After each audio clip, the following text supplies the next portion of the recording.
All right, so we're gonna talk about step number 7 on your top that you've started.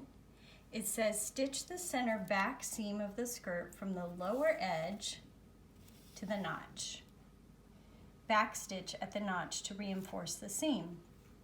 So let's look over here at Reese's skirt. She still has this one part on the skirt that's not sewn together. So she'll follow the directions here and just sew from the bottom up to her notch that she marked. And let me show you what that looks like on my skirt. I feel weird calling this a skirt. So you can see here I just sewed from the bottom up to the notch, and then you'll have a little bit of a gap at the very top. And you're also going to want to iron it flat open and then zigzag up to the notch on either side.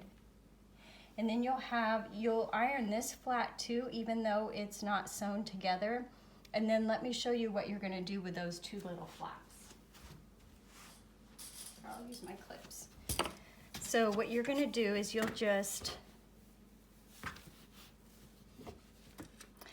turn under these little flaps so that they look like that. So the raw edges are tucked underneath.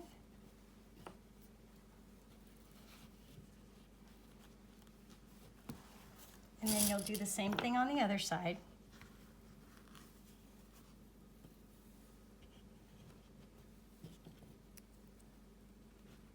So now you have those raw edges all tucked in, and then actually I don't need to show you how to sew it. I'll just show you how Isabella did hers.